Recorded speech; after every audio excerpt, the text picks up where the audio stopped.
উশে কমরা পাকেদারি আজ হারাম মর্দে ইমাদার বাসি ওয়াসসালাম হরকে দারত ই সিফত বাশদ শরীফ হরকে দারত ই সিফত বাশদ শরীফ और न दारोदे ईमान ज़ईफ़ हर के बातिन अज़ हरामश पाक नेस हर के बातिन अज़ हरामश पाक नेस रूह ऊरा राह सू अफला केनेस रूह ऊरा राह सू अफला केनेस अल्लामा शेख फरीदुद्दीन अत्तर রহমতুল্লাহি আলাইহি তিনি বলেন, ও আল্লাহর বান্দা এবং বান্দিরা, তোমরা যদি তোমাদের ইবাদত আল্লাহর দরবারে গ্রহণ করাইতে চাও, ইবাদতের মজা যদি তোমাদের ভিতরে আনতে চাও, আর মুমিনদের গুণাবলী যদি তোমাদের ভিতরে ফিট করতে চাও, আল্লাহর ওলি বলেন এক নম্বরে শর্ত হলো মরণ পর্যন্তের জন্য তোমাদের পেটকে হারাম খাদ্য থেকে বিরত রাখা লাগবে। হারাম খাদ্য থেকে কি করা লাগবে? বিরত রাখা লাগবে। এই হারাম খাদ্য, এই হারাম ইনকাম, হারামের রিজিক অনেকগুলা সাইট আছে।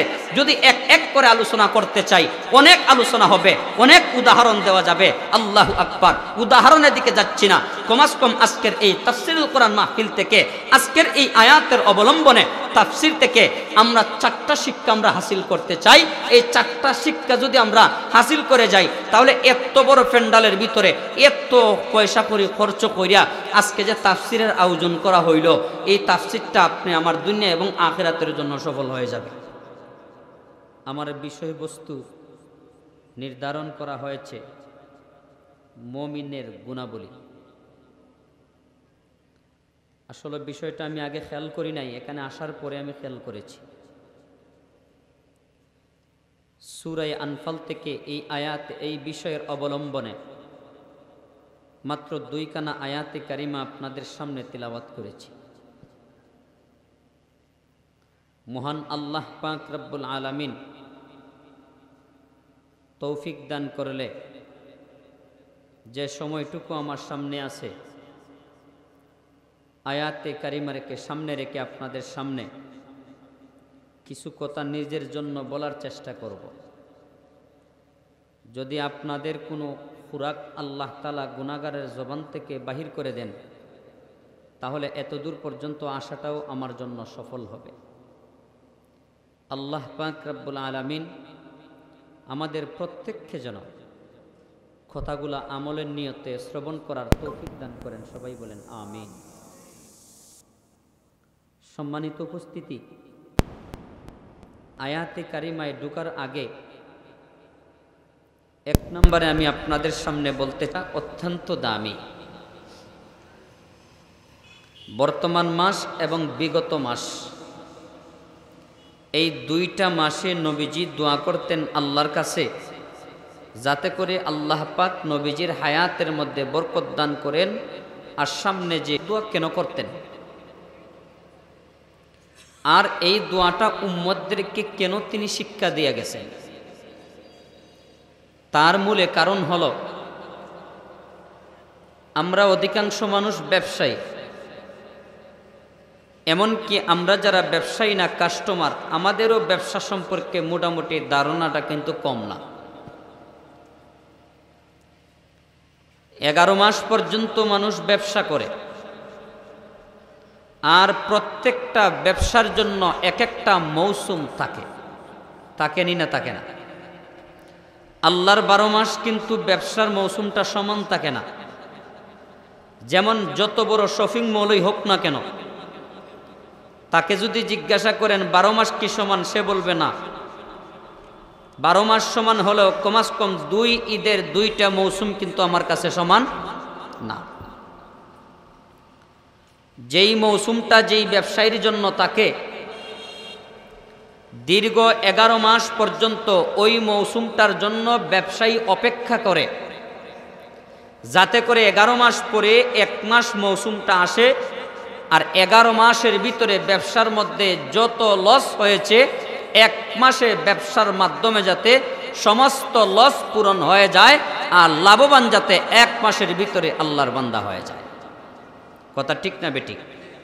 ঠিক তেমনিভাবে দীর্ঘ 11 মাস পর্যন্ত আমরা আল্লাহর দরবারে যেটুকু ইবাদত করি না কেন, এই ইবাদত বন্দেগীর মধ্যে যেই পরিমাণ ঘাটতি হয়, নবীজি বলেন আমার উম্মত পবিত্র রমজান মাস ঢুকার সাথে সাথে আমার যেই উম্মতের বান্দাবান্দিরা ঠিকমতো আল্লাহর হুকুম মানবে, দীর্ঘ 11 মাসের ভিতরে আমলের মধ্যে যেই লস হয়েছিল, এই রমজান মাসে আমল করার কারণে দীর্ঘ 11 মাসের লসকে আল্লাহ তাআলা পূরণ করে আল্লাহ এই রমজান মাসেই আল্লাহ তার বান্দাবান্দীদেরকে জান্নাতি বানায়া দিবে। এই কারণে নবীজি দোয়া করতেন, আল্লাহুম্মা বারিক লানা ফি রাজাব ওয়া শাবান ওয়া বাল্লিগনা রমাদান। আল্লাহ এই রজব মাস এবং শাবান মাসে আল্লাহ বরকত দাও, রমজান মাসও আল্লাহ তোমার দয়ায় আমাকে নিয়ে যাও। আমরাও দোয়া করবো ইনশাআল্লাহ, আল্লাহ যাতে আমাদেরকে রমজান মাসে আল্লাহ যাতে আমাদেরকে পৌঁছাইয়া দেন। সবাই বলেন আমিন। এবার আমরা চলে যাই তিলাওয়াতকৃত আয়াতের মধ্যে। আল্লাহ পাক মুমিনদের গুণাবলী সম্পর্কে আল্লাহ তাআলা কি বলেন? আল্লাহ পাক রব্বুল আলামিন বলেন, ইন্নামাল মুমিনুনা আল্লাযীনা ইযা যুকিরাল্লাহু ওয়াজিলাত কুলুবুহুম ওয়া ইযা তুলিয়াত আলাইহিম আয়াতুহু যাদাতহুম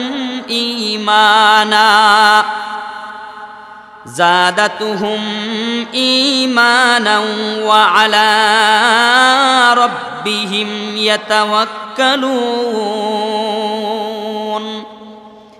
এই হলো আমার আজকের তিলাওয়াতকৃত আয়াত।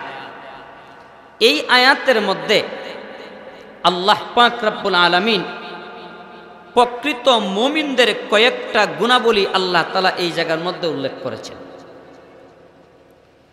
তবে মুমিনদের গুণাবলী আমরা শোনার আগে আমাদের জানতে হবে মুমিনের মর্যাদা আল্লাহর কাছে কতটুকু আছে। একজন ঈমানদার যার ভিতরে ঈমান আছে, আল্লাহকে দিয়া ভয় আছে, জান্নাত জাহান্নামের বিশ্বাস তার ভিতরে আছে, ওই ঈমানওয়ালা যখন মহান আল্লাহর সামনে ময়দানে মাহশরে হাজিরা দিবে, আল্লাহ পাক ফেরেশতাদেরকে বলবেন, ও ফেরেশতারা, তার আমলনামায় কি আছে একটা একটা করে তোমরা বাহির করে দেখো, তাকে জান্নাতে দেওয়া যায় না জাহান্নামে। কথা আমার বুঝেননি আপনারা? আমি আপনাদের গোয়ালাবাজার মসজিদে জুম্মা পড়াই, আশা করি যারা যান তারা অবশ্যই জানা আছে সম্পূর্ণ আমি বিষয়বস্তুর উপরে কথা বলি। যদি শুরু থেকে কথাগুলো আপনারা শুনেন, ইনশাল্লাহ সামনের কথাগুলা আপনাদের পরিপূর্ণভাবে বুঝে আসবে। আল্লাহর বান্দাবান্দিরা ঈমান নিয়ে যখন আল্লাহর সামনে হাজিরা দিবে, আল্লাহ ফেরেশতাদেরকে বলবেন, এই আমার বান্দা এবং বান্দি জান্নাতি না জাহান্নামী, তোমরা তার আমলের পার্চাগুলাকে তোমরা বাহির করো। আমলের পার্চা বাহির করার পরে ফেরেশতারা আল্লাহর সামনে আমলের পার্চাটা এভাবে দেখাইবেন, আল্লাহ আপনার বান্দার আমলনামার মধ্যে শুধু গুনাহ আর গুনাহ, নেকের লেশ মাত্র বলতে এই আমলনামার পার্চাত কিছু নাই। আল্লাহ পাক বলবেন, আরেকটা পার্চা বাহির কর। পার্চা বাহির করার পরে ফেরেশতারা বলবেন, আল্লাহ প্রথম নাম্বার পার্চার যেই অবস্থা, দ্বিতীয় নাম্বার আপনার বান্দার আমলনামার পার্চার একই অবস্থা, অর্থাৎ নেক আমল নাই, শুধু গুনাহ আর গুনাহ। বাহির করতে করতে এক পর্যায়ে আল্লাহ বলবেন, বুঝতে পেরেছি আরেকটা পার্চা আছে, বাহির করো। ফেরেশতারা যখন পার্চাটা বাহির করবেন, দেখবেন ওই পার্চাটা সম্পূর্ণ সাদা, গুনাহও নাই নেকও নাই, সাদা।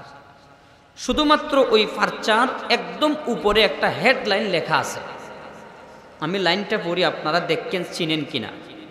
এই লাইনটা হলো, লা ইলাহা ইল্লাল্লাহু মুহাম্মাদুর রাসূলুল্লাহ সাল্লাল্লাহু আলাইহি ওয়াসাল্লাম। ফেরেশতারা আল্লাহর সামনে দেখাইবেন, আল্লাহ প্রথম নাম্বার পারচার মধ্যে তো কিছু ছিল, যদিও গুনাহ ছিল, কিন্তু এই পারচার মধ্যে আল্লাহ কিছু নাই, সম্পূর্ণ পারচাটা সাদা, শুধুমাত্র একটা কালেমা লেখা আছে। আল্লাহ পাক রব্বুল আলামিন ফেরেশতাদেরকে বলবেন, ও ফেরেশতারা এই পারচাটার মধ্যে কি লেখা আছে বলো। ফেরেশতারা বলবেন, ওগো দয়ার আল্লাহ, আপনার বান্দার ওই পারচার মধ্যে শুধু ওই কালেমাটা লেখা আছে। আল্লাহ পাক রব্বুল আলামিন ওই মুহূর্তে ফেরেশতাদেরকে বলবেন, ও ফেরেশতারা তোমরা জলদি করো, জলদি করো, আমার বান্দার ইতিপূর্বে যতগুলা আমলনামার পারচা তোমরা বাইর করেছিলা রে, সমস্ত গুনার পারচাগুলারে তোমরা একটা পাল্লার মধ্যে রেখে দাও। আল্লাহর নবীজি বলেন, আমার উম্মত, এরপরে আপনি আমার আল্লাহ বলবেন শুধু কালেমাওয়ালা পারচাটাকে তোমরা এক পাল্লায় রেখে দাও। আল্লাহর নবীজি বলেন, ওই মুহূর্তে আপনি আমার আল্লাহ ওই যে আমাদের ভিতরে যেই কালেমাটা ছিল ওই কালেমাওয়ালা পাল্লাটাকে আল্লাহ পাক কুদরতিভাবে এমন একটা ওজন দান করে দিবেন, সমস্ত গুনার পারচাগুলা উপরে উঠে যাবে আর ওই কালেমাওয়ালা পাল্লাটাই নিচে চলে যাবে। আল্লাহ পাক রব্বুল আলামিন বলবেন, ও ফেরেশতারা জলদি করো, জলদি করো, আমার বান্দা এবং বান্দির আমলনামার পারচা বাইরে হয়ে গেছে। এই কারণে এই আমলনামার পারচাটাকে তোমরা উসিল্লা কইরা আমার বান্দা বান্দির নামটা জাহান্নামীদের লিস্ট থেকে কাইটা এই মুহূর্তে আমি আল্লাহর হুকুমে জান্নাতীদের লিস্টের মধ্যে উঠাইয়া দাও। আচ্ছা, আল্লাহ যদি আমাদেরকে মাফ কইরা দেন এই বলে আল্লাহর গায়বে খাজানাত কোনো কমতি হবে? কথা বলেন না কেন, কমতি হবে? আল্লাহ যদি মাফ না করেন আল্লাহর গায়বী খাজানায় কোনো কিছু অ্যাড হবে? অ্যাড হবে না। জুশে মে আ জু দরিয়া রহম কা, জুশে মে আ জু দরিয়া রহম কা, গবরে সদ সালাহু ফখর আউলিয়া, গবরে সদ সালাহু ফখর আউলিয়া। আল্লাহর কুদরতি ইশক এবং প্রেমের সাগরে যখন মায়ার ঢেউ উঠে যাবে, আল্লাহ পাক বলেন, বান্দা আমি আল্লাহর কুদরতি মায়ার সাগরের মধ্যে ওই মুহূর্তে তুমি যদি ডুব দিয়া দেও, আমি আল্লাহ তোমার তামাম জিন্দেগির গুনাহগাতাগুলা মাফ করিয়া আমি আল্লাহ আমার কুদরতি কুলে তোমাকে উঠাইয়া নেব। আর একটু জোরে বলেন সুবহানাল্লাহ। তাহলে আমরা শুনি মুমিনের গুণাবলী কি। আল্লাহ যে মুমিনদেরকে, ঈমানদারদেরকে আল্লাহ পাক এতটুকু মায়া করেন, তাহলে ওই মুমিনদের বৈশিষ্ট্যটা কি এটা তো একটু জানার দরকার। আল্লাহ বলেন, ইন্নামাল মুমিনুনা আল্লাযীনা ইযা যুকিরাল্লাহু ওয়াজিলাত কুলুবুহুম। এক নম্বরে আল্লাহ বলেন, প্রকৃত মুমিনদের এক নম্বর আলামত হলো আমি আল্লাহর আলোচনা যখন তারা শুনবে, সাথে সাথে তাদের পাথর মাখা দিলটাও বরফের মতন নরম হয়ে যাবে। যেমন আপনারা বাড়িতে ছিলেন, গড়ে ছিলেন, কেহ কেহ ব্যবসা বাণিজ্যের প্রতিষ্ঠানের মধ্যে ছিলেন, আজকে যখন শুনেছেন একমাত্র আপনার আল্লাহ এবং নবীকে নিয়ে দুনিয়া এবং আখিরাত নিয়ে আলোচনা হবে, আপনাদের মনটা ইতিপূর্ব পর্যন্ত শক্ত ছিল, কিন্তু আপনার আল্লাহর আলোচনা এই জায়গার মধ্যে হবে, এই মাঠের মধ্যে হবে, শোনার সাথে সাথে আপনার দিলটা নরম হয়ে গেছে, পাগলের মতন এই ঈদগার মাঠের মধ্যে চলে আসছেন। রব্বুল আলামিন বলেন, এক নম্বরে আলামত হলো আমার বান্দা বান্দিরা আমার কথা শুনলে পরে তাদের দিলটা যদি নরম হয়ে যায়, আল্লাহ বলেন, বান্দা বান্দিরা রে, এক নম্বরে আমি আল্লাহ বলে দিলাম, আমি আল্লাহর আলোচনা শোনার সাথে সাথে যাদের দিলটা নরম হয়ে যাবে, আমি আল্লাহর তরফ থেকে এক নম্বরে মুমিনের আলামত আমার ওই বান্দা বান্দিদের ভিতরে ওই মুহূর্তে আমি আল্লাহ দান কইরা দিলাম। সাধারণ মনে করবেন না আশাটা, ইতিপূর্বেও পুরাটা মাঠ ভর্তি মানুষ ছিলেন না? ছিলেন তো? আজকে আসেন? এই মুহূর্তে আসেন? নাই। আপনারাও তো যাইতে পারতেন। আপনাদেরকে কেউ বলছে 500 টাকা করে দেওয়া হবে? আচ্ছা, এই পরিমাণ মানুষ আমরা যারা আছি, বিগত দিনে যে নির্বাচন গেল, এই পরিমাণ মানুষ যদি একজন প্রার্থী এক জায়গায় করা লাগতো, কতটুকু পয়সা খরচ করা লাগতো? হ্যাঁ, শুধু পয়সা খরচ না, বিরানির পুটলা দেওয়ার পরও রাস্তায় দিয়া যাইব আর কিছু কিছু মানুষে গাল্লিয়া যাইব, দেখলেনি দিল কি আর হইল কি। কিন্তু প্রকৃত মুমিন যখন আল্লাহর কথা শুনে, শোনার সাথে সাথে তার দিলটা নরম হয়ে যায়, 7:30 সপ্তাহ নামাজ পড়ে না, জুমার আজান যখন হয় তার কানের মধ্যে মসজিদের মিনার থেকে আজানটা আসে, কান থেকে ধাক্কা লেগে তার কলিজা পর্যন্ত যাইয়া ধাক্কা লাগে, জলদি করে গোসল কইরা আল্লাহর ওই বান্দা মসজিদের দিকে দৌড়ে যায়। একজন মানুষের কাছে আমরা যদি 1 সপ্তাহ পর্যন্ত অপরাধ করি, কথাগুলা খেয়াল করে শুনবেন, একটা মানুষের কাছে 1 সপ্তাহ পর্যন্ত যদি আমরা অপরাধ করি, সকালবেলা অপরাধ করি, বিকালবেলা তার ঘরে যাই আমরা ফাও ধরে আমরা মাফ চাই, আবার যখন সকাল হয়ে যায় দ্বিতীয় দিন আল্লাহর বান্দার কাছে আমরা অপরাধ করি, আবার বিকালবেলা ফাও ধরে আবার সব মোচন করে ফেলি, 1 দিন 2 দিন 3 দিন মাফ করে দিবে। 7 নম্বর দিনে যখন তার কাছে আপনি যাবেন, তখন মাফ করার পরিবর্তে আপনার উপরে সেই ব্যক্তি রাগান্বিত হয়ে যাবে।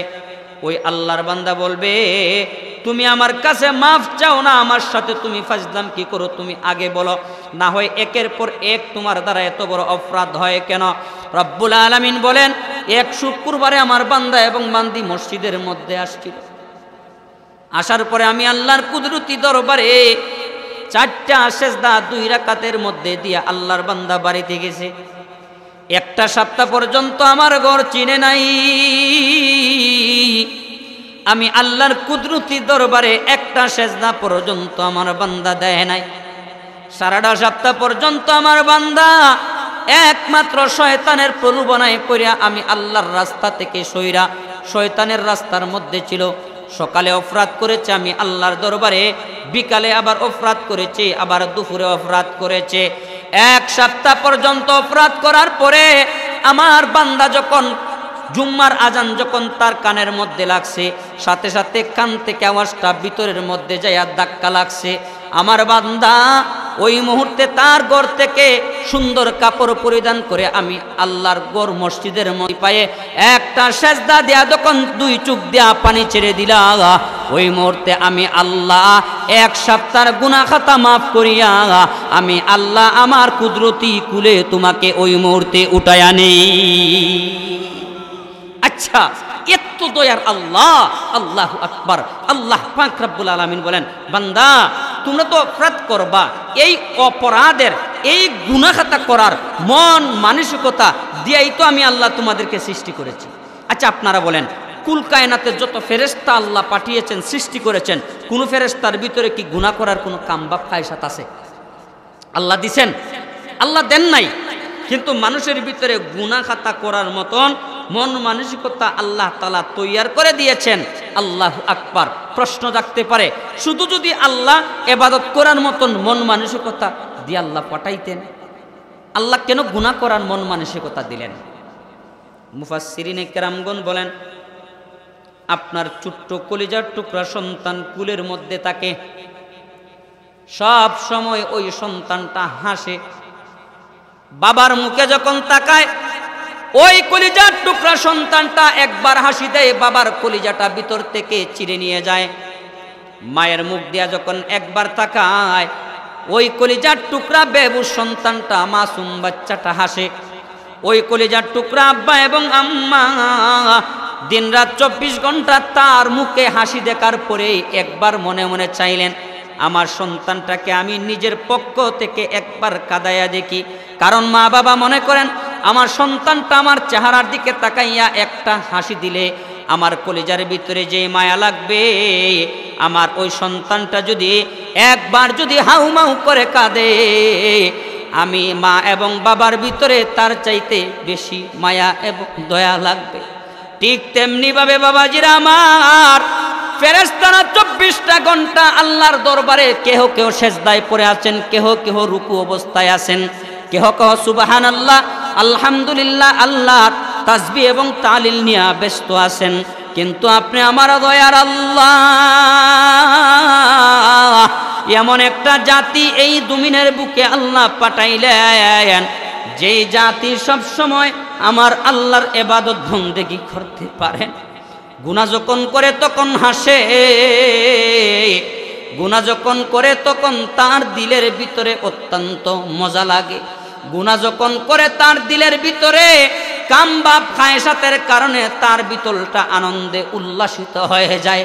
রব্বুল আলামিন বলেন, হে আমার আদরের মায়ার বান্দা এবং বান্দি, আমি আল্লাহ তোমার ভিতরে এমন একটা আদত আর এমন একটা বৈশিষ্ট্য দান করে দিলাম, যেই আদত আর বৈশিষ্ট্যের মাধ্যমে তুমি যখন এই শয়তানের পরিচনায় পইরা এক পর্যায়ে তুমি যখন গুনার কাজ করবা, গুনার কাজ করার পরে একবার আমি আল্লাহর কুদরতি পায়ে সেজদা দিয়া 2 চোখ দিয়া যখন পানি ছেড়ে দিবা, তুমি যে গুনার কাজ করে হাসছিলা, আজকে তুমি আমি আল্লাহর দরবারে মাফ চাইয়া 2 চোখ দিয়া পানি ছাড়ার কারণে আমি আল্লাহর দয়ার সাগরের মধ্যে এমন ভাবে ঢেউ উঠে যায়, 100 বছরের পাপ নিয়ে যদি তুমি আমি আল্লাহর দরবারে ওই মুহূর্তে কান্নাকাটি করো, আমি আল্লাহ 100 বছরের পাপকেও আমি আল্লাহ ওই মুহূর্তে মাফির ঘোষণা করে দেই।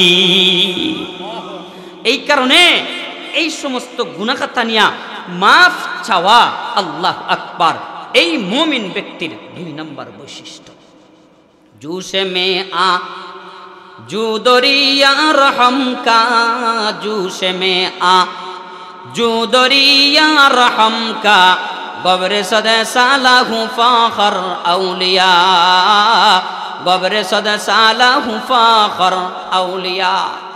ও কলিজার টুকরা বাবাজিরা আমার, একটা মানুষ যদি তার 40 বছর হয়ে যায় আর এই 40 বছর পর্যন্ত ধারাবাহিকভাবে যদি আল্লাহর দরবারে শুধু গুনাহ করে, ফেরেশতারা আল্লাহর কাছে চায়, ওগো রব্বুল আলামিন,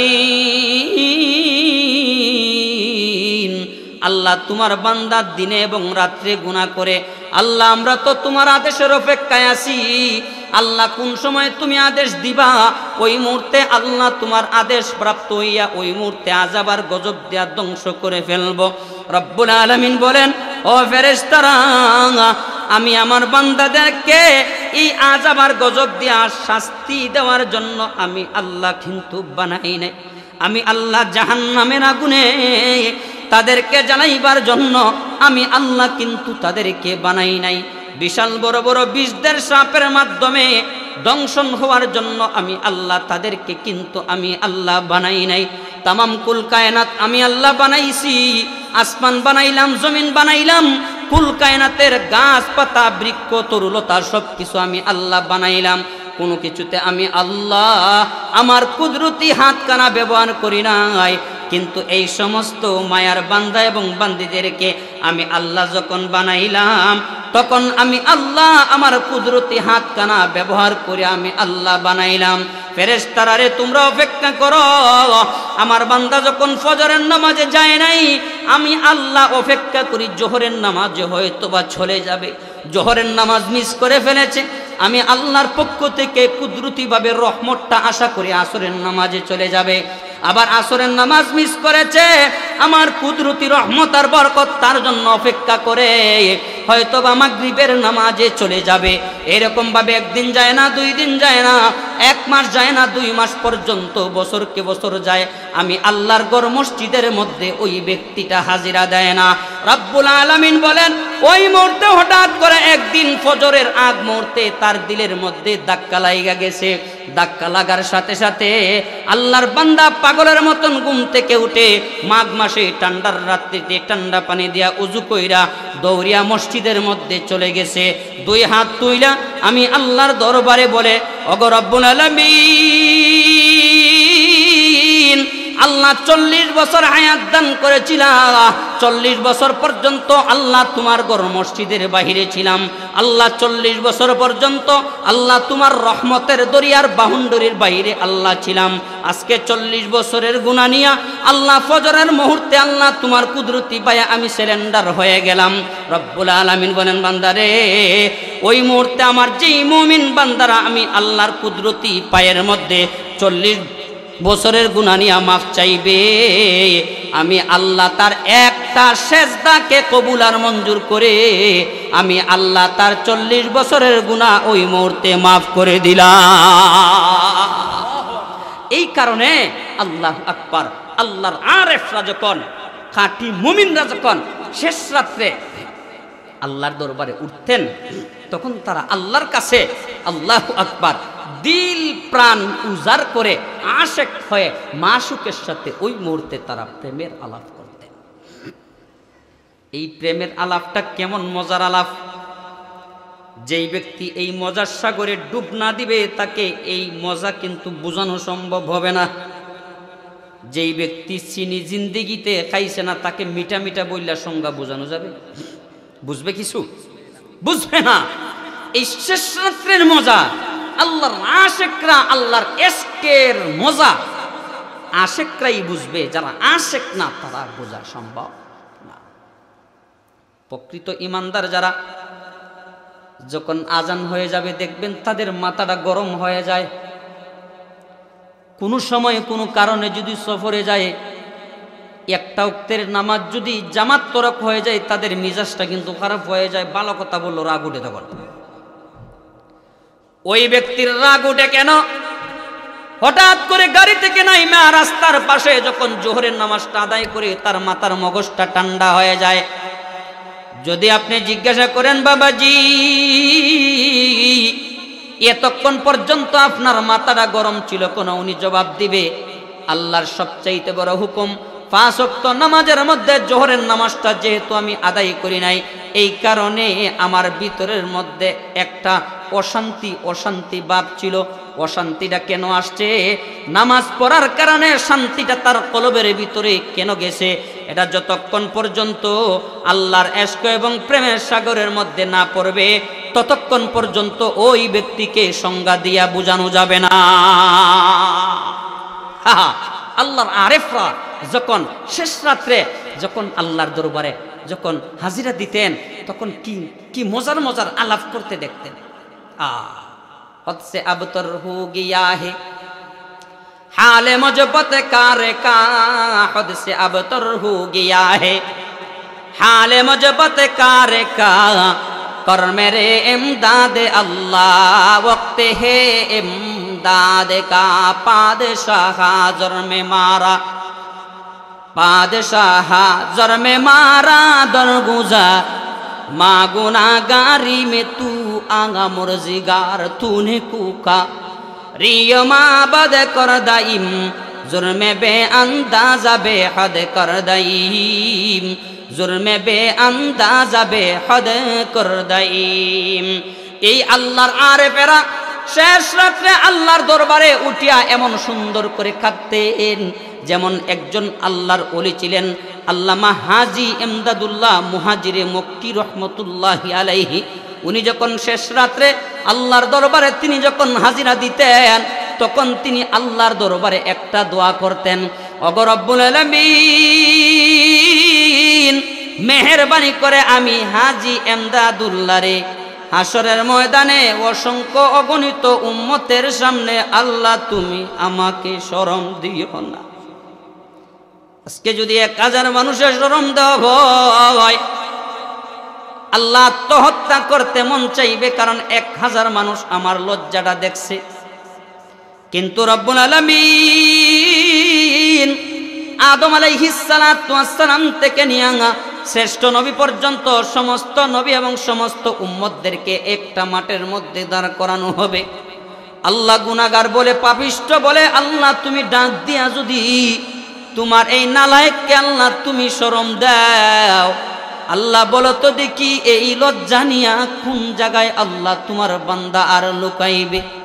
ওগো রব্বুল আলামিন এমন একটা সময় আল্লাহ তোমার দরবারে হাজিরা দিলাম যেই মুহূর্তে তামাম পৃথিবীর মানুষ ঘুমিয়ে গেছে, কুল কায়নাতের সমস্ত মাখলুকাত ঘুমের ঘরে চলে গেছে।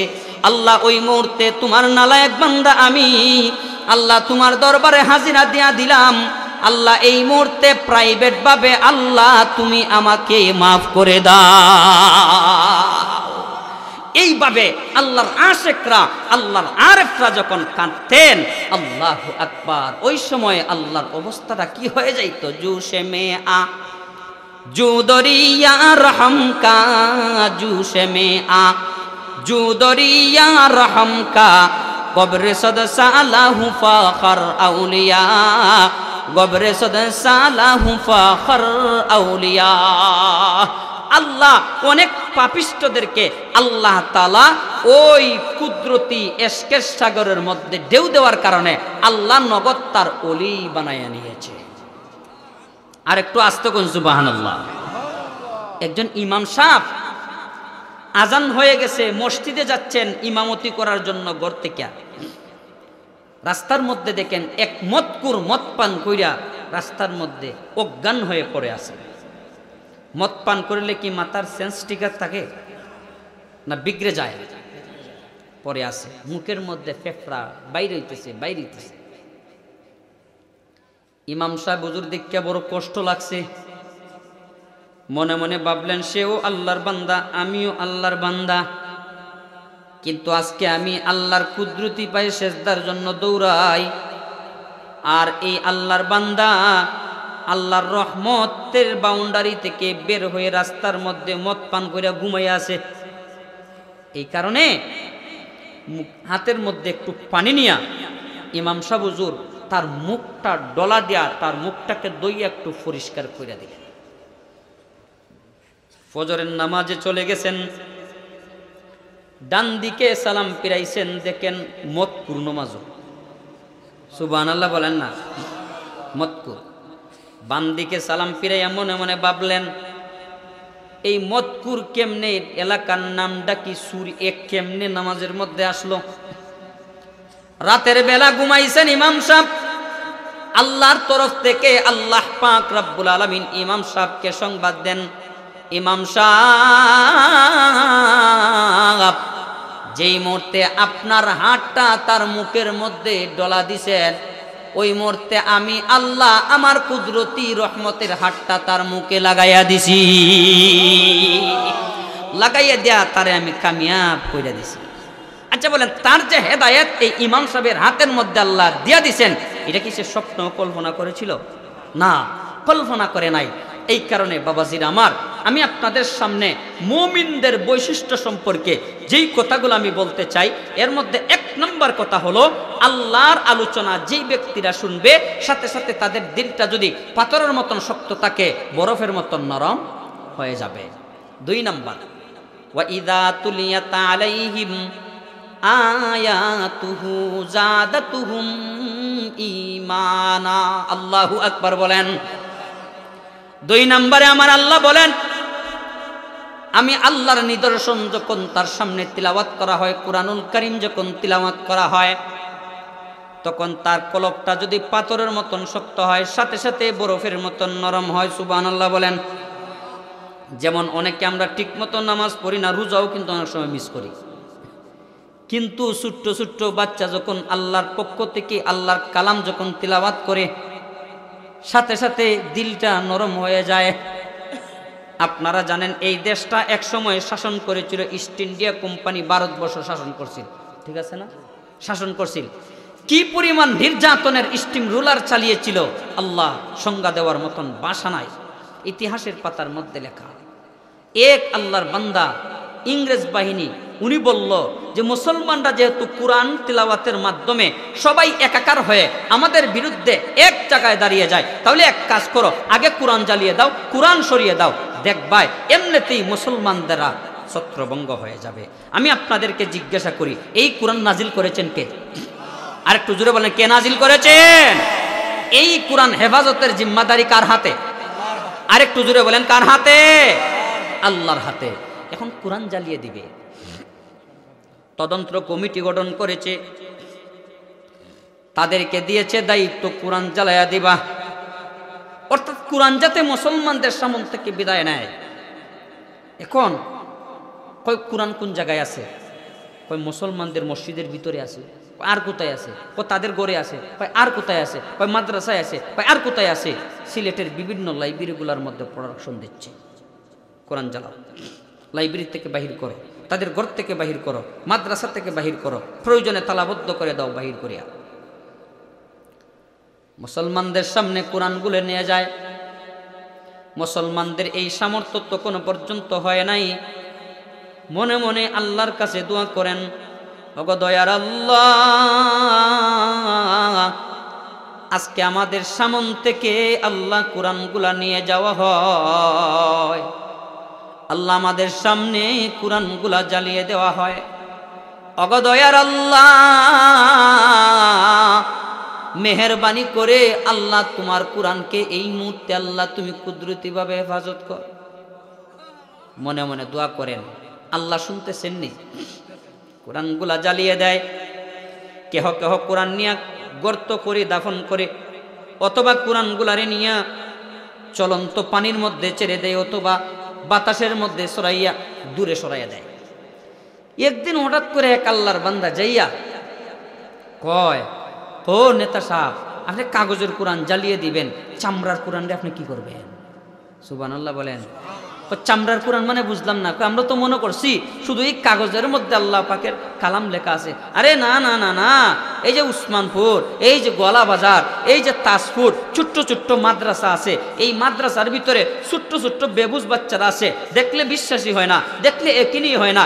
এই সমস্ত বাচ্চাদেরকে টুকা দেওয়ার সাথে সাথে তাদের সিনা থেকে 30 পারা কুরআনুল কারীম মহান আল্লাহর হুকুমে গেটার গেট বের হয়ে যায়।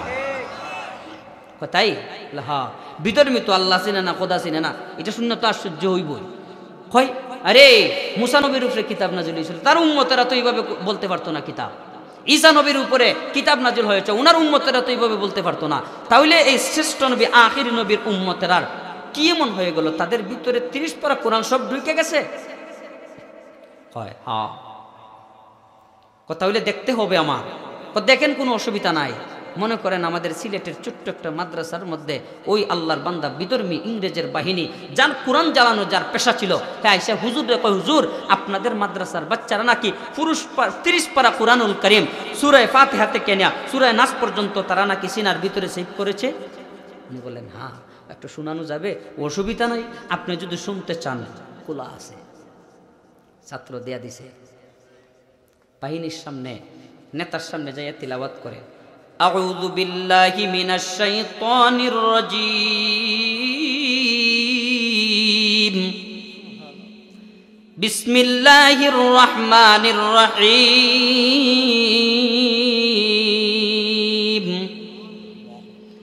আলিফ লাম মিম, যালিকাল কিতাবু লা রাইবা ফীহি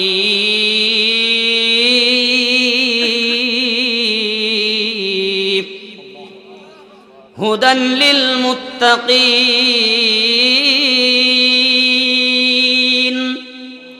আল্লাযীনা ইউমিনুনা বিল গায়বি ওয়া ইউকিমুনাস সালাত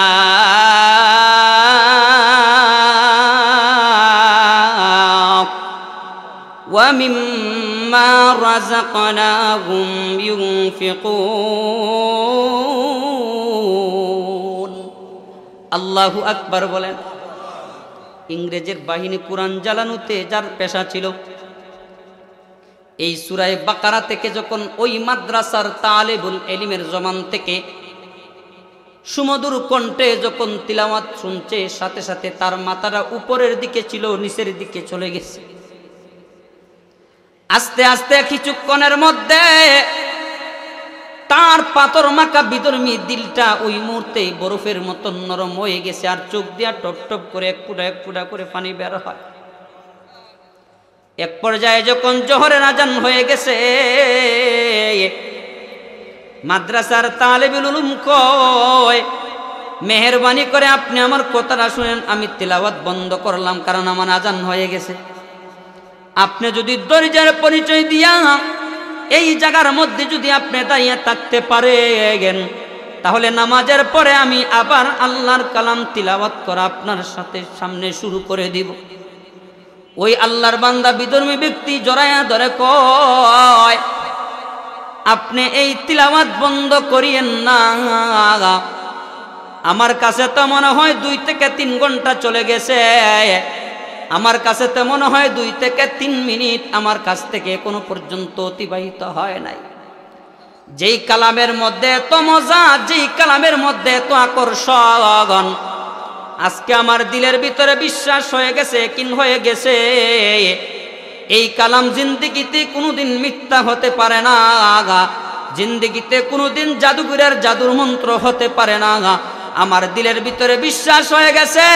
এই কারণে আজ পর্যন্ত যে আমি কোরআনুল কারীম জ্বালানোর কাজে ব্যস্ত ছিলাম, আজকে আমি তওবা করে নিলাম, তোমার মাদ্রাসার হাফিজ সাহেবের কাছে নিয়া এই মুহূর্তে কালেমা পড়াইয়া আমাকে কোরআনের অনুসারী বানায়া দাও। জুড়ে বলেন না সুবহানাল্লাহ।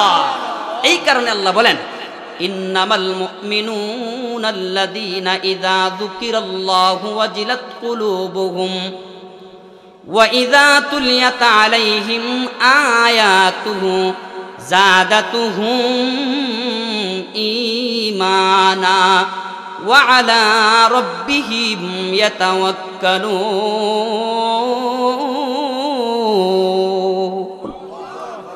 3 নম্বরে আল্লাহ বলেন, এই সমস্ত মুমিনরা সর্বকাজে, সর্বহালতে, সর্ব অবস্থায় তারা আমি আল্লাহর উপরে আস্থা এবং তাওয়াক্কুল বিশ্বাস করবে। বিপদ আসুক, আপদ আসুক, আনন্দ আসুক, দুঃখ আসুক, সবসময় বলবে, হায় আল্লাহ, তোমার তরফ থেকে আল্লাহ ফয়সালা হয়েছে আমার জন্য, আল্লাহ আমি 100% আল্লাহ আমি সন্তুষ্ট। সুবহানাল্লাহ বলেন। এই কারণে আল্লাহর দরবারে ইবাদত কবুল করাইতে চান, মুমিনের গুণাবলী ভিতরের মধ্যে লালন করা শুরু করে দেন। তার 1 নাম্বার হলো আল্লাহু আকবার, আল্লাহর আলোচনা বেশি বেশি করে শোনা, দ্বীনের আলোচনা বেশি বেশি করে শোনা, আল্লাহর কালাম তিলাওয়াত করা, আল্লাহর দরবারে তওবা করা। হ্যাঁ, তবে সবচাইতে বড় একটা গুরুত্বপূর্ণ কথা হলো, এই কথাটা হলো সব সময় আমাদের সর্বাত্মক চেষ্টা করা লাগবে হালাল পথে থাকার। কিসের পথে থাকার? হালাল পথে। দেখবেন হারাম খাদ্য খাইয়া মরণ পর্যন্ত ইবাদত কইরা কপালের মধ্যে যদি দাগ ফালান, দেখবেন বুড়া চাচায় ঠিকই কপালের মধ্যে দাগ ফালাইছে, ফজরের নামাজটা জামাতের সাথে আদায় করিয়া আরেকজনের আইলটা নগদ কাটা শুরু করে। তার কারণ চাচা কপালের মধ্যে ঠিকই দাগ ফালাইছে ইবাদত কইরা, কিন্তু ভিতরের মধ্যে ইবাদতকে মাইনাস করার মতন, ইবাদতকে ধ্বংস করার মতন যেই অভ্যাসটা ছিল, সেই অভ্যাসটা চাচা ছাড়তে পারে নাই, যার কারণে ইবাদতে এই চাচার ভিতরে মজা এখনো আনতে পারে নাই। এই কারণে হালাল পথে থাকা লাগবে। আল্লামা শেখ ফরিদুদ্দিন আত্তার রহমতুল্লাহ আলাইহি বড় সুন্দর করে বলেন, পাকে গিরদা রে আমল রা আজরিয়া শামঈ ঈমানে তোরা বাশদ জিয়া। আল্লাহু আকবার বলেন। চুষে কমরা পাকে দারি আজ হারাম মর্দে ইমাদারে বাসি ওয়াসসালাম। হরকে দারত ই সিফদে বাশদ শরীফ, হরকে দারত ই সিফত বাশদ শরীফ, और न दारो दे ईमान ज़ईफ़। हर के बातिन अज़ हरामश पाक नेस, हर के बातिन अज़ हरामश पाक नेस, रूह ऊरा राह सू अफला केनेस, रूह ऊरा राह सू अफला केनेस। আল্লামা শেখ ফরিদুদ্দিন আত্তার রহমতুল্লাহি আলাইহি তিনি বলেন, ও আল্লাহর বান্দা এবং বান্দিরা, তোমরা যদি তোমাদের ইবাদত আল্লাহর দরবারে গ্রহণ করাইতে চাও, ইবাদতের মজা যদি তোমাদের ভিতরে আনতে চাও, আর মুমিনদের গুণাবলী যদি তোমাদের ভিতরে ফিট করতে চাও, আল্লাহর ওলি বলেন 1 নম্বরে শর্ত হলো মরণ পর্যন্তের জন্য তোমাদের পেটকে হারাম খাদ্য থেকে বিরত রাখা লাগবে। হারাম খাদ্য থেকে কি করা লাগবে? বিরত রাখা লাগবে। এই হারাম খাদ্য, এই হারাম ইনকাম, হারামের রিজিক অনেকগুলা সাইট আছে, যদি এক এক করে আলোচনা করতে চাই অনেক আলোচনা হবে, অনেক উদাহরণ দেওয়া যাবে। আল্লাহু আকবার। উদাহরণের দিকে যাচ্ছি না, কমাস কম আজকের এই তাফসীরুল কোরআন মাহফিল থেকে, আজকের এই আয়াতের অবলম্বনে তাফসীর থেকে আমরা 4টা শিক্ষা আমরা হাসিল করতে চাই। এই 4টা শিক্ষা যদি আমরা হাসিল করে যাই, তাহলে এত বড় প্যান্ডালের ভিতরে এত পয়সা করে খরচ করিয়া আজকে যে তাফসীরের আয়োজন করা হইল, এই তাফসীরটা আপনি আমার দুনিয়া এবং আখিরাতের জন্য সফল হয়ে যাবে। না না, শুধু সুর সন্ধ্যা দিলের ভিতরে শুধু মধু আহরণ করার জন্য আসছে, শুধু সুর না, ইমানি খুরাক। ইমানি খুরাক, ইমানি খুরাক আমাদের অর্জন করা লাগবে। বাবাজির আমার, ইমানি খুরাক যদি অর্জন না করতে পারেন, তাহলে মরণ পর্যন্ত ওয়াজ শুনেন, মরণ পর্যন্ত ইবাদত করেন, এই ওয়াজ আর ইবাদতের মধ্যে তিল পরিমাণ কোনো মজা আপনার ভিতরে আসতে পারে না। এই কারণে 1 নম্বরে কথা, আল্লাহর আলোচনা বেশি বেশি করে শোনা। এই জায়গার মধ্যে একটা কথা আমি বলি, অনেকে বলে এত ওয়াজ, এত মাহফিল, এত জুম্মার বয়ান, এগুলার দরকারটা কি, প্রয়োজনটা কি? এই প্রশ্নটা অহরহ করে কি করে না। এই আল আমিন সংগঠনের যারা সাদা করছেন এই ওয়াজ উপলক্ষে, ওদেরকে জিজ্ঞাসা করলে পাইবেন কত মানুষ তাদেরকে বলছে এত ওয়াজের দরকারটা কি। আমি আপনাদেরকে বলি, একটা দা, আমরা বলি দা, বাঁশ গাছ কাটার জন্য এর দা বলেন তো, দা, একটা দা সুন্দর করে আপনি কামারের দোকান থেকে বানাইয়া আইনা, কুরের মতন দাঁড় দিয়ে আইনা, যদি আপনি 6 মাস কাজ না কইরা যদি ঘরের মধ্যে এইভাবে ইনটেক রেখে দেন, আপনারা বলেন 6 মাস পরে এই দাঁতটা ঠিক থাকবে না অকেজু হয়ে যাবে? তার কারণ তার উপরে জং ধরছে, কাজে লাগান নাই। এই দাঁটা 6 মাস আপনার ভিতরে কাজে না লাগানোর কারণে যেমন জং ধরে যায়, ঠিক তেমনি ভাবে আল্লাহর আলোচনা, রাসূলের আলোচনা, দ্বীনি আলোচনা, ঈমানি মুযাকারা, কোরআনের আলোচনা, কোরআনের তাফসীর, উম্মতের উলামায়ে কেরামের সাথে সম্পর্ক, এইগুলা যদি বন্ধ হয়ে যায়, আপনি আমার ঈমান নামক সম্পদের উপরে ওই মুহূর্তে জং ধরে অকজিউ হয়ে যাবে। ইমান তরু তাজা রাখতে চান, ইমানি আলোচনা শোনা লাগবে। হ্যাঁ, ইমানি আলোচনা শোনার ক্ষেত্রে এই বাক বিচার করা, বাছাই করা, নির্বাচন করা, এটা আপনাদের যার যার ব্যক্তিগত ব্যাপার, যার যার ব্যক্তিগত আদালতের কাছে এই কথাটা রাখলাম। অনেকে কয় হুজুর, একজন হুজুর বলে এইদিকে, আরেকজন হুজুর বলে ওইদিকে, একজন হুজুর কয় দাঁড়াইয়া, আরেকজন হুজুরে কয় বইয়া, আরেকজন হুজুরে কয় ঘুমাইয়া। হুজুর কার কথা মানতাম, কার কথা ছাড়তাম? প্রশ্ন আসেনি না নাই? আচ্ছা, আমি আপনাদেরকে জিজ্ঞাসা করি, আপনারা যখন 1 কেজি আলু বাজার থেকে কিনেন, ব্যবসায়ীর কথায় কিনেন না আপনার চয়েজে কিনেন? আপনার চয়েজে কিনেন না? কিনেন। হাত্তাকে ব্যবসায়ী যদি বলে যে ভাই বর্তমানে আলুর কেজি মাত্র 10 টাকা, ওই যে মুডাটা ডায়মন্ড আলু, যেটা কিছুদিন আগে যেটা 120 টাকা কেজি আছে, এটার দর এখন বর্তমানে কত? 10 টাকা কেজি এলান দেয়া বেছে।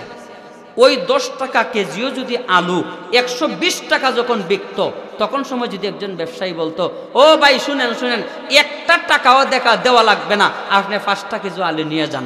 আপনি আলু নিবেন তো দূরের কথা, উল্টা মনের ভিতরে সন্দেহ জাগতেন যে আলুর কেজি প্রত্যেক কিলো হিসাবে 120 টাকা, ওই 120 টাকার বিসর্জন দিয়া তুই ব্যবসায়ী। তো পূর্ণ কথা আল্লাহ বলেন, আল্লাযীনা ইউকিমুনাস সালাহ। মুমিনদের গুণাবলীর 4 নম্বর গুণ হইল গিয়া যারা ঠিক মতো নামাজ আদায় করবে। এখন তো এই ওয়াজটা অধিকাংশ আমাদের উপরে চলে আসবে। যারা ঠিক মতো নামাজ আদায় করবে, প্রত্যেকের ভিতরেই প্রশ্ন থাকতে পারে, এই নামাজ পড়লে পরে ফায়দা কি হবে? কথা ঠিক না বেঠিক? আল্লাহ তাআলা 21 নম্বর পারায় সূরা আনকাবুতের এক আয়াতের মধ্যে বলেন, ইন্নাস সালাতা তানহা আনিল ফাহশাই ওয়াল মুনকার ওয়ালা যিকরুল্লাহি আকবার ওয়াল্লাহু ইয়ালামু মা তাসনাউন। আল্লাহ পাক রব্বুল আলামিন বলেন, যারা ঠিকমতো নামাজ আদায় করবে, শরীয়ত গৃহীত খারাপ কাজ এবং সমাজ গৃহীত খারাপ কাজ, 2 রকম খারাপ কাজ থেকে ওই নামাজ ওই আল্লাহর বান্দাকে হেফাজত করবে। এখন প্রশ্ন হইল যে হুজুর সারা জীবন ইবাদত করলে পরেও অনেক সময় দেখি ওই ইবাদতের মাধ্যমে খারাপ কাজ থেকে বিরত থাকতে পারি না। ওই যে আগের বুড়া চাচার কথাটা বললাম, তাহলে কোন নামাজ পড়লে পরে, কিভাবে নামাজ পড়লে পরে খারাপ কাজ থেকে বিরত থাকবো, আর এই নামাজ কি ফায়দাটা আমাদেরকে দিবে? 1 নম্বর ফায়দা, নবী আলাইহিস সালাতু ওয়াস সালাম সাহাবায়ে কেরামদেরকে নিয়ে রাস্তায় দিয়ে যাচ্ছেন, হঠাৎ করে দেখেন রাস্তার পাশে ছোট্ট একটা খাল দিয়া অনেক পানি যাইতেছে। কি যাইতেছে? আল্লাহর পয়গম্বর জিজ্ঞাসা করলেন, ও সাহাবায়ে কেরাম বলো তো দেখি, ওই যে পানি যায়, এই পানির মধ্যে দৈনিক যদি তোমাদের কেউ 5 বার গোসল করে তার শরীরের মধ্যে ময়লা থাকতে পারেনি? সাহাবায়ে কেরাম বলেন, ও আল্লাহর পয়গম্বর, আমাদের শরীর থেকে ময়লাকে দূর করার জন্য দৈনিক আমরা 1 বার গোসল করি, 2 বারও কিন্তু গোসল করি না। 1 বার গোসল করার পরে আমাদের ভিতরে একদিন আর বিশ্বাস হয়ে যায় যে আমাদের শরীরের মধ্যে কোনো ময়লা নাই। ওগো আল্লাহর পয়গম্বর, এই জায়গায় যদি এই স্রোত পরিমাণ পানির মধ্যে যদি 5 বার গোসল করি, তাহলে তো আমাদের শরীরের মধ্যে ময়লা থাকার কোনো কল্পনা করা যায় না। দিনের নবী বলেন, আমার উম্মত এই পানির মধ্যে দৈনিক 5 বার গোসল করার পরে যেমন কারো শরীরের মধ্যে ময়লা থাকার কল্পনা করা যায় না, ঠিক তেমনি ভাবে আমার উম্মতের যেই সমস্ত বান্দা এবং বান্দে দৈনিক 5 বেলা নামাজ পড়বে, ওই 5 বেলা নামাজ পড়নেওয়ালা উম্মতের বান্দা এবং বান্দীদের আমলনামায় ওই রকম ভাবে কোনো গুনাহ থাকার কল্পনা করা যায় না। আল্লাহ তাআলা ফজরের নামাজ পড়বেন, আল্লাহু আকবার, বিগত রাত্রে গুনাহ খাতা মাফ করে দিবেন। জোহরের নামাজ পড়বেন, জোহরের আগের গুনাহ খাতাগুলা আল্লাহ তাআলা মাফ করে দিবেন।